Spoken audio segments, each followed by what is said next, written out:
Okay, I think I could actually make this really simple. Let's talk about a bunch of different sensors, and we're just going to be talking about sensor side as far as dynamic range and signal to noise ratio. Obviously, dynamic range is good. Everybody knows an Nikon D750, for example, unfortunately has had 4 recalls, but the actual output on the Nikon D750 is incredible. That's a full frame sensor with 24 megapixels, so we got some large eyeballs and photo sites on Nikon D750. What actually affects things, and why hasn't noise really drastically gotten any better over the past 10 plus years since, say, the Nikon D4 came along? So we have the Nikon D4, we have the Nikon D850. One's a 16 megapixel, and I have a couple Nikon D4s, and I have a D850 also. We got 46 megapixels on the Nikon D850. So why hasn't noise really gotten that much better? Now, of course, we got more croppability on the Nikon D850 with 46 megapixels. We have more translational information per millimeter of sensor on the D850, obviously correct, so we have more croppability, but why hasn't noise drastically gotten better? Because due to increases in efficiency, processing specifically, and also architecture, we're not talking about main board image processing as far as SNR firmware, because noise actually has set frequencies which are processed on the main board before they're buffered into the SD card or XQD card or whatever sort of compact flash memory. We're talking about sensor side only. Now, I actually have a Nikon, a viable one too, a Nikon D500 sensor up here. I know you can't see it, but on the back of this sensor, we're looking at the back here, we have a lot of little chips. We're looking at the analog to digital converters on the back of that sensor. We're actually converting the analog, and of course light is analog. There's no such thing as digital light. It is converted from analog to a digital signal. We have increases in 3 things that we're able to stick a lot more megapixels on the same size sensor, but we've sacrificed the fact that we're able to put more megapixels on the same size sensor because we have better efficiency, we have better processing, and we have better architecture. Architecture specifically, the physical architecture of the sensor. Micro lens design. I think there's like 60 different patented micro lens design. Those are literally the micro lens design and array and efficiency that sits over top of the photo sites on the sensor. And Bsi sensor versus a conventional sensor. Let's talk about that in a second here. Got a conventional sensor where the wiring architecture is right at the top. Now let's actually change that to our modern sensors, which is going to be the new 100 megapixel GFX, the Nikon D850, and the XT3.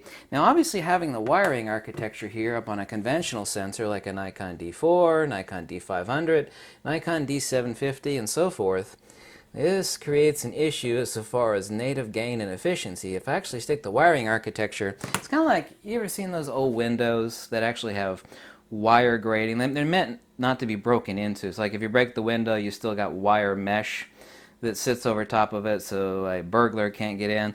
This is basically what we're talking about on a conventional sensor. So what we're, and very simplex of course, really simplex, we've taken the wiring infrastructure and we placed it down here instead of, let me reconstruct this, instead of up here at the top. So now the light is not bothered by this wiring architecture, which was up here, so the light can come in down here, no problem. We have no interference with the wiring architecture. This is now a, not a conventional sensor, but a Bsi sensor, backside illuminated sensor. So we have better native gain. Someone was actually arguing with me about the Nikon D850 versus the Nikon D500, and of course this is a little bit of ignorance here. They say, well, you know, you said that, and the Nikon D850 in crop mode is 20 megapixels, right? Which is exactly the same as the Nikon D500, essentially 20 megapixels. Well, he told me, he said, well, you're wrong, you fat tattooed slob, because my Nikon D850 has a better gain than my Nikon D500, so, you know, you're incorrect on the D850 being 20 megapixels in crop mode. My images look cleaner. Well, the answer on that one is you're correct, but not because of the fact that the 46 megapixels in the Nikon D850 is 20 megapixels in crop mode, which it is, but the D850 is a Bsi sensor, which has better native SNR and better gain. So we actually have better architecture.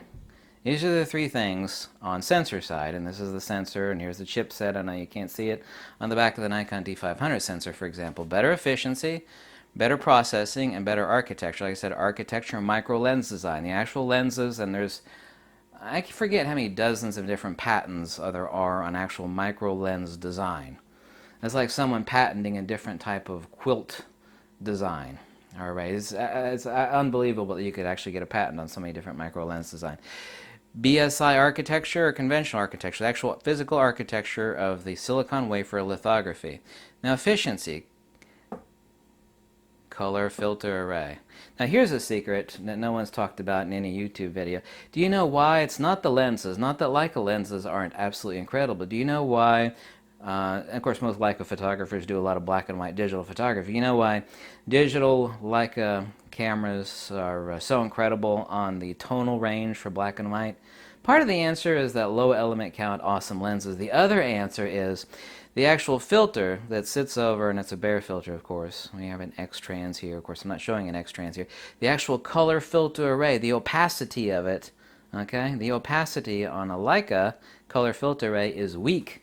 In other words, instead of like being like a dark blue like this, for example, it's, I don't know if I could actually do it here, be light.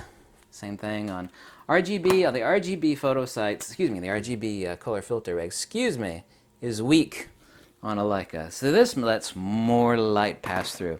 Another thing is the hot filter. How strong is the hot filter? Of course, this keeps your sensor from being, of course, like a full spectrum or infrared. You see that green? Look here, that's not the color of the sensor. That's the hot filter or the infrared pass filter. Okay, that's what's actually keeping out that, that infrared light. Because all camera sensors, and this is why a monochrome, a true monochrome sensor is absolutely mind-blowing. People don't realize, what if you said, I were to tell you like every lens you got has got two filters. Imagine putting a filter on the end of your lens and then another filter on top of that. You'd be like, wow, that's going to make my images crap. Well, every camera out there, unless it's a true monochrome, has this hot filter on top of it, right? And also, too, what do you think the color filter array is over top of your sensor, which lets the sensor interpolate whether it's red, green, or blue photos? Yeah, you got a double filter. And of course, we also have an optical low-pass filter, and that's not on every sensor, obviously. You know the reason why there are no damn optical low-pass filters, i.e. anti-aliasing filters, on medium format cameras? Do you know why? Do you know why? Do you know why? All the expensive medium format cameras, none of them have an optical low-pass filter. The answer is really simple. There's not a single professional photographer that would ever put up with that bullshit. Ever. Never would they put up with an optical low-pass filter on their sensor. Another thing, and this is also due to architecture and efficiency, but I put it in efficiency, is the silicon wafer lithography design. But specifically it's efficiency, but it's also architecture. So we have three things. Okay, efficiency. This is also, like I said, the reason why noise really hasn't gotten any damn better. The reason why is that efficiency and processing and architecture have gotten so much damn better, okay, on the silicon wafer lithography for sensors, all of them, that we're able to cram, instead of 16 megapixels in this full-frame sensor in the case of the Nikon D4, which is incredible in its own rights, even these many years later, and has incredible dynamic range. We're able to cram from 16 to 46, essentially another 30 essentially another 30 and we're going to go higher than that, of course. Essentially another 30 megapixels on the same size sensor. So we have Nikon D4, by the way, has incredible dynamic range. The actual well capacitance, in other words, the limit it takes to clip your highlights, it's almost, you have to try. You have to be epic stupid to actually clip your highlights on a Nikon D4. It's one of the reasons why the tonality and the dynamic range on the Nikon D4 is still crotch-melting perfection, even though it's a damn old camera. And it's also the reason why they sell like hotcakes all these countless years later on eBay and everywhere else, because those huge-ass eyeballs and the fact that it's almost impossible, not literally, but almost frigging impossible to clip the highlights on a Nikon D4.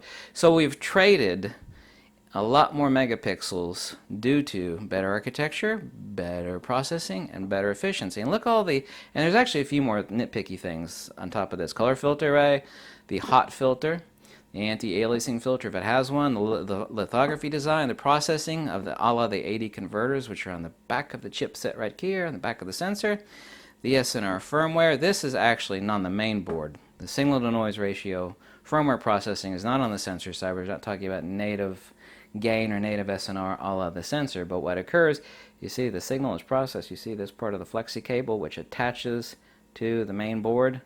This would be the motherboard. Each and every digital camera has a main board, i.e. a motherboard. This is where the information is fed to the main board for SNR firmware.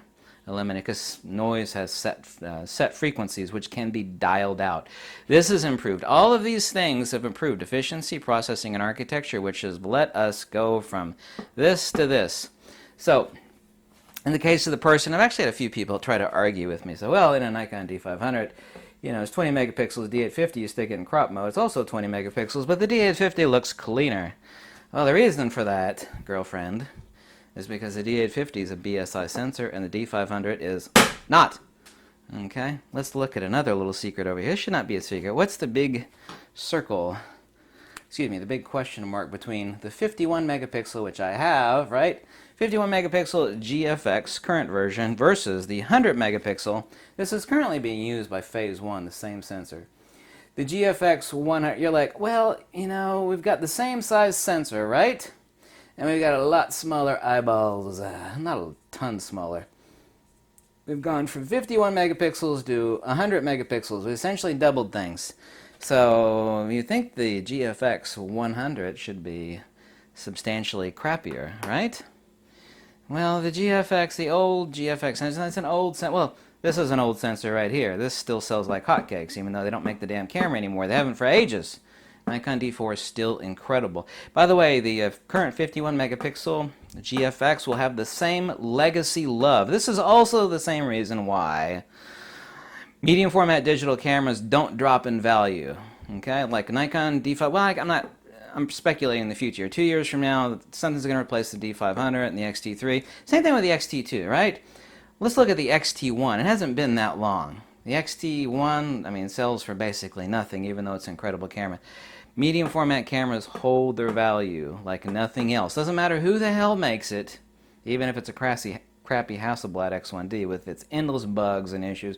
Well, maybe not that camera, but medium format cameras really hold their value. So how the hell can Fujifilm, or specifically since the sensor is made by Sony, yes, we all know that, how the hell can we jam twice as many megapixels in the medium format 100? The answer is this magic right over here. BSI architecture. The new 100 megapixel GFX 100 is a BSI sensor and the old one is not. It's like, well, yeah, I've got a ton more information here, quite a bit more croppability, twice as many megapixels, but it'll be the same thing when people are contrasting the new 100 megapixel GFX to the old, quote-unquote old. It's not old at all. It's, that's an old sensor in the GFX. Yeah, do you know what, girlfriend? That old sensor, quote-unquote, in the current GFX 50S and the GFX 50R will blow the crotch off of any full frame or crop sensor camera you got. I mean, just take a look at a lossless compressed RAW file or a full-size 300 megabyte, average is about 300 megabyte full-size TIFF file. You know, it'll still blow the hell out of anything and everything that you got. Old sensor, my ass. It's ridiculous, like talking about the Nikon D4 being old. The same comparison will be drawn between the GFX 50 and the 100 as is currently drawn between the Nikon D4 and D850. I know a lot of people, including my own damn self, that have both an old Nikon D4 and a current Nikon D850. It's like, well, yeah, I got a lot more croppability here, 46 megapixels versus 16. Yeah, but the dynamic range and the tonality on this is crotch melting. It's tougher than woodpecker lips. This is going to be the classic fantastic once the 100 megapixel comes out. I've also been told, however, that the autofocus is going to be 50%. This is a la the Dubai event from Fujifilm, that the autofocus is going to be 50% better on the GFX 100. So that's a huge. It's already the GFX current. Both versions are currently better, far better than any other medium format camera for focus speed, and it's going to get 50% better. Now the issue becomes, we all know dynamic range and signal to noise ratio is incredibly important. I mean, why don't we actually stick like 300 megapixels on a full frame sensor or crop sensor? We could jam those in there. We could make them about the pixel pitch of an iPhone. Well, if we did that, obviously signal to noise ratio would go to hell. It'd be so easy to clip your highlights, dynamic range would be crap, and low light performance would suck. Now here's another question. Why is the Nikon D5 a 20 megapixel camera? Now, this is a full frame sensor, so why is a Nikon D5 a 20 megapixel? Now, the people at Nikon are not idiots, not by any stretch. I've actually been in an argument with a few other YouTubers that are totally clueless. They think that shot noise has nothing to do with pixel pitch, which is about as stupid as it gets. That's like saying that a near totally blind mole has the same vision, i.e. tiny little eyeballs, as versus like a night owl with huge eyes that can basically see in the dark. The reason why the Nikon D5 is a 20 megapixel full frame sensor with huge photo sites with really great architecture, really great processing, really great efficiency, even though I don't like the Nikon D5, is for other reasons other than image output and signal processing, is that the D5, just like the D4 before it and the Nikon D3, primary design use and intent for use is for hardcore, gritty photojournalism, low-light photography. And that's not saying that's not what people use entirely for the Nikon D5, but the D5 is designed for hardcore working war photography, event photography, crap photography with bad crap lighting, a lot of indoor lighting, photojournalistic work, PJ work. The D5 is 20 megapixels, so it can have some huge ass eyeballs on that big old sensor so that it can have, with the efficiency and the processing and the architecture, we have better dynamic range and better SNR. We don't actually have a ton of croppability, but 20 is more than enough. 16 is more than enough on a Nikon D4. As long as you frame your subject fine, you're not cropping the hell out of it, even 16 megapixels is more than enough. Anybody who has a Nikon D4 knows that 16 megapixels is more than enough. So, what's the actual limit?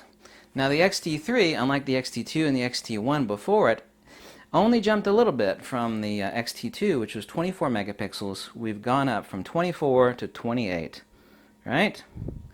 Only 4 more megapixels. Well, the reason is that there's a limit right around 24 to 30 megapixels for a crop sensor with current.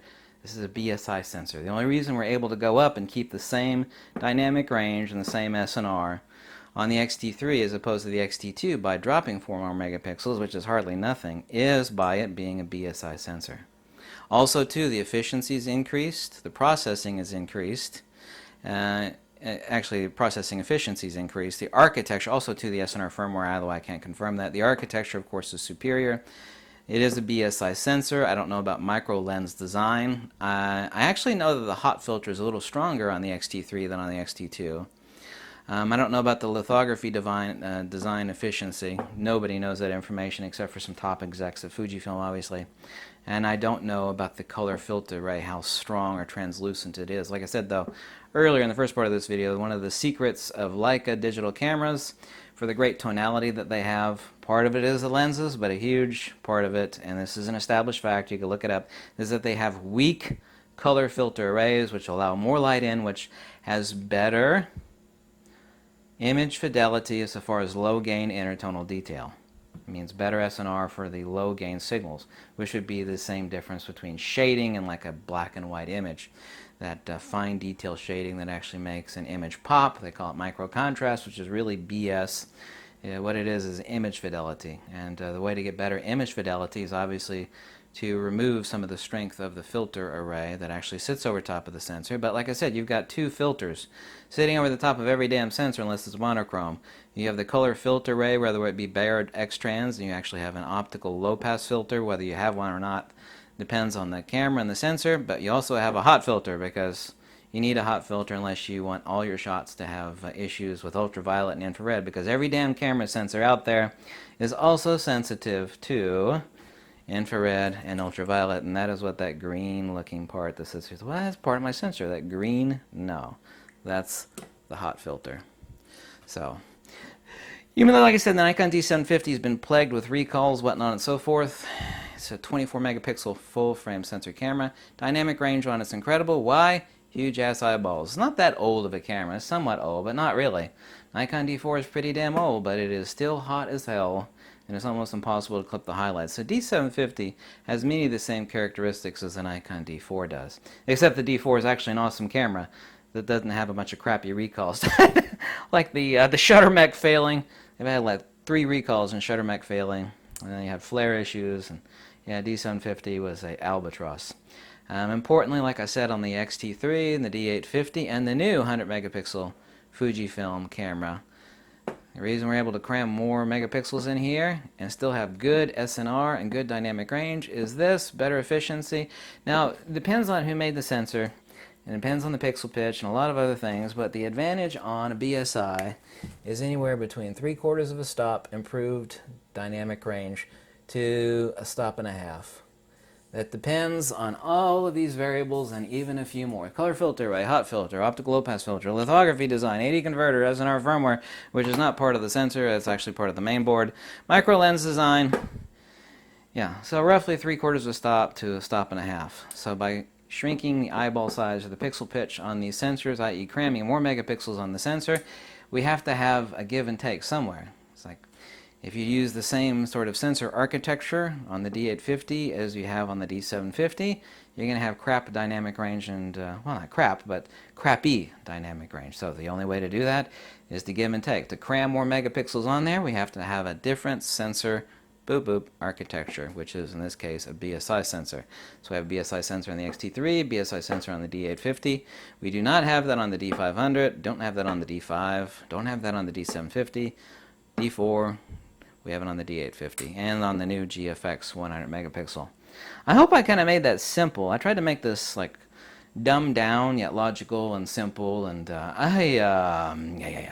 know, I wing this, but I try to, you know, process it in my head before doing this video. I think I did it okay, but nevertheless, whatever makes you happy, I just want to communicate the information. So, does this help improve your compositional photography or? No, it does not. It's that information that people like to know. And a lot of YouTubers get wrong. I been at TIFF recently with a couple of them. Like, oh yeah, pixel pitch doesn't really affect anything. Shot noise. Like, yeah, it damn well does, unless you think Nikon's a pack of retards for making a huge-ass sensor, you know, a couple years ago with only 20 megapixels on it. It's 20 megapixel sensor for a damn reason. So it could have huge-ass eyeballs because the Nikon D5 is meant for crappy real-world condition, working photographer conditions. Photojournalism, war photography, event photography, crappy low light. You want the best signal possible. And the way you do that is by sticking huge-ass eyeballs. That's the reason why this modern camera is only 20 megapixels. Yeah? That's the reason why the D4 is only 16. That's why the D3 was only 12. Now here's the question. Now the Nikon D4 has huge eyeballs on it, but it doesn't have anywhere near the SNR or the efficiency or the croppability of the D850. The reason for that are these three things, and this applies to all cameras, whether it be Canon, Sony, Fujifilm, or Nikon. These three things: efficiency, processing, and architecture. By improving these three things, this gives us more capacity, i.e. the sensor manufacturers, to design and build same size sensors with a crapload more megapixels on it. That's the only way you're able to jam that many more megapixels on the same size sensor and still have really good dynamic range and SNR. These three things. The only way. You can't keep the same efficiency, processing, and architecture and just jam a crapload more megapixels on there, because if you did that, then it would be exactly like an iPhone camera and sensor, which is fine for bright light, but we all know that, crappy dynamic range, crappy SNR. However, the signal processing on iPhones is really good, but that has nothing to do with the sensor. That actually has to do with noise reduction, which is this magical little thing right here, SNR firmware, and signal processing and interpolation. In other words, actually how the signals are interpreted for removing noise, but this has nothing to do with the actual architecture of the sensor itself, which is what we're talking about in this video. I hope you liked this video. If you did, you could always click the link below and drop a buck or two, or tell me to jump off a cliff. Tell me how much you hate me. Tell me how much you hate my voice. You know, whatever ruffles your feathers, whatever pets your hot dog, whatever wiggles your worm, just let me know, okay? Peace out.